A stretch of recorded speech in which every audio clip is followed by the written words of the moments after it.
Hello everyone, welcome back to my channel. उम्मीद करती हूँ आप सभी लोग बहुत अच्छे होंगे। आज मैं आपके साथ एक गुड न्यूज़ लेकर आई हूँ जिसमें मैं बताऊंगी कि अभी जो नई वैकेंसी आई है जेल वार्डर की, उसमें जो आपकी पोस्ट है वो 333 है। और यहाँ इस एग्ज़ाम से रिलेटेड जो भी इन्फॉर्मेशन है वो मैं आपको इस वीडियो में बताने वाली हूँ।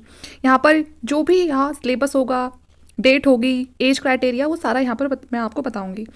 ये जो एग्ज़ाम है इसमें कोई भी अप्लाई कर सकता है। ऑल इंडिया आप कहीं से भी हैं, आप इस जॉब के लिए एलिजिबल हैं। ओके, अगर आपने 12th पास करी है तब भी आप इसके लिए अप्लाई कर सकते हो। तो यहाँ पर मैं आपको सामने पूरा प्रोसेस बताऊंगी। अगर वीडियो थोड़ी बहुत भी आपके काम की लगे तो प्लीज़ वीडियो को लाइक ज़रूर करना, और जो भी लोग इस जॉब में इंटरेस्टेड हैं उनके साथ ही वीडियो ज़रूर शेयर करना। ओके, तो चलिए मैं आपको बताती हूँ। तो यहाँ पर जो ये जॉब है इसमें जो मेल और फीमेल कैंडिडेट दोनों ही अप्लाई कर सकते हैं। जो मेल कैंडिडेट है उनको यहाँ पर जेल वार्डर के नाम से जाना जाता है, और जो फीमेल है उनको जो मॉर्टोनन के नाम से। ओके, पोस्ट की बात करें तो मेल के लिए यहाँ पर जो पोस्ट है वो है 271 पोस्ट। ओके, और फीमेल है 62 पोस्ट के लिए। ओके, तो यहाँ पर जो जेल वार्डर में जो पोस्ट है 271 for male and 62 post for female. Age की बात करें तो 18 से लेकर 27 ईयर्स तक इसमें जो इसके बीच के जितने भी कैंडिडेट है वो यहाँ पर अप्लाई कर सकते हैं। सेम वही जो एज है वो फीमेल कैंडिडेट्स के लिए भी वही सेम एज रखी है, 18 से लेकर 27 ईयर्स तक। अगर आप ओबीसी से हैं तो आपके लिए ये जो एज है ये 30 हो जाएगी, और अगर एससी और एसटी है तो फिर ये जो एज है ये 32 तक भी आप यहाँ पर अप्लाई कर सकते हो। ओके, तो यहाँ पर जो मेल है उनके लिए पोस्ट यहाँ पर दी हुई है। एज दोनों के लिए ही सेम है, 18 से 27, 18 से 27। ओबीसी से है तो ये 30 हो सकती है, और एससी और एसटी से है तो ये 32 हो सकती है। आगे देखते हैं आप। यहाँ अगर आप फीमेल हैं तो आपकी हाइट इसके लिए होनी चाहिए 157 सेंटीमीटर, और जो आपको रिलैक्सेशन मिल जाएगा वो मिल जाएगा आपको 5 सेंटीमीटर तक का। तो यहाँ पर 152 सेंटीमीटर आपकी ये जो हाइट है वो चल सकती है। तो यहाँ पर जो ये रिलैक्सेशन है आपको पता है ना किस केस में मिलता है ये, अगर आप एससी एसटी है ना या किसी और दूसरी शेड्यूल टाइप से बिलोंग करते हैं तो वहाँ पर आपको ये 5 सेंटीमीटर तक की जो छूटें मिल जाएगी।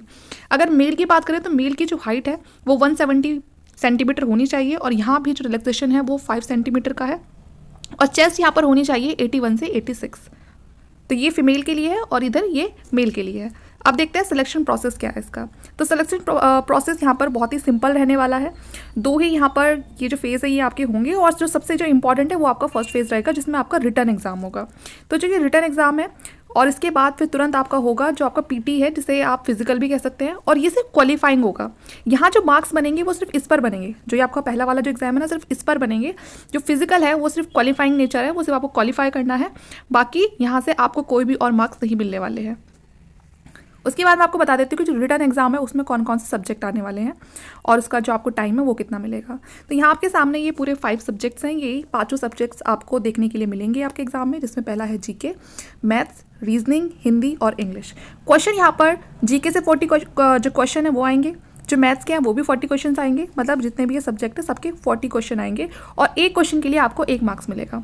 तो यहाँ पर 40 क्वेश्चन के जो ये 40 मार्क्स हो जाएंगे। तो टोटल जो क्वेश्चन है वो आपके 200 रहेंगे, और फिर उस हिसाब से फिर जो 200 मार्क्स है वो यहाँ पर बनेंगे। तो 200 में से आपके जो भी मार्क्स आएंगे वही आपकी मेरिट बनेगी, और इसी मेरिट के बेस पे आपको जो फिजिकल है उसके लिए बुलाया जाएगा। टाइम है यहाँ पर 2 आवर्स। तो 2 आवर्स के अंदर आपको ये सारे क्वेश्चन को सॉल्व करना है। तो ये सारे ही सब्जेक्ट आपको पढ़ने हैं, और अगर आप जीके पढ़ना चाहते हैं या रीजनिंग पढ़ना चाहते हैं जिसमें आपको जीके में ये सब मिल जाए, तो यहाँ जो पूजा पब्लिकेशन की रीजनिंग की बुक है आप उसको ले सकते हो, जो उसकी जीके की बुक है आप उसको ले सकते हो। दोनों ही बुक बहुत बेस्ट है, और पूजा पब्लिकेशन, ठीक है, आप याद रखना ये चीज़।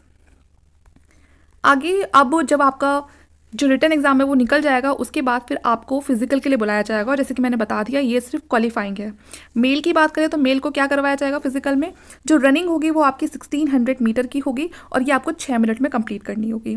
हाई जंप होगी तो ये आपकी 39 फीट होगी, और जो लॉन्ग जंप है वो 13 फीट की होगी। यहाँ जो फीमेल कैंडिडेट है उनके लिए 800 मीटर की जो रेस है ये होगी रनिंग, और 4 मिनट में कंप्लीट करनी है। लॉन्ग जंप आपकी 9 फीट की होगी, जो हाई जंप है वो 3 फीट की। तो ये आपका हो गया फिजिकल का। अब यहाँ पर हम बात करेंगे सैलरी की, जिसका सबको इंतजार होता है किसी भी जॉब को करने से पहले, चाहे एग्जाम निकले ना निकले, हमें सैलरी की बहुत जल्दी लगी होती है कि सैलरी कितनी है किसी जॉब में। तो यहाँ पर सैलरी है आपकी जो 21,700 से ये 16,100 तक जाएगी, और ये आपकी लेवल 3 की सैलरी रहेगी विद ऑल अलायंस। तो मतलब यहाँ ये जो 21 है इसके अलावा आपके जो भी महंगाई भत्ता होता है और भी जितने तरह की जो भी अलायंस मिलते हैं उसको लगाने के बाद आपको यहाँ पर 35 से 36 हज़ार जो सैलरी है वो आपको मिलेगी ही मिलेगी। ठीक है, तो ये था सैलरी के बारे में। अब आगे है इसमें आपकी एप्लीकेशन फ़ीस। तो जो एप्लीकेशन फ़ीस है आपकी यहाँ पर वो 100 रुपीज़ आपको चार्ज करनी है।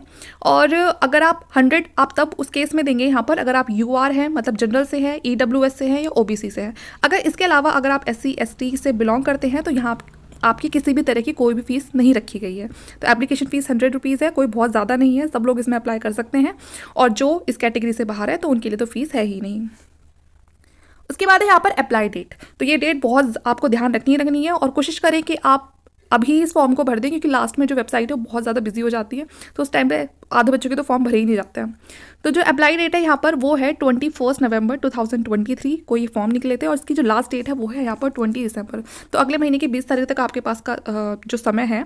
लेकिन हो सके तो आप इसी मंथ में इस फॉर्म को भरने की कोशिश कीजिए, क्योंकि लास्ट में जैसे कि आजकल हर एग्जाम में ऐसे ही होता है, हम जो भी फॉर्म भरने जाते हैं वो बहुत लेट हो जाता है और फिर लास्ट में तो जो वेबसाइट है वो चलती ही नहीं है।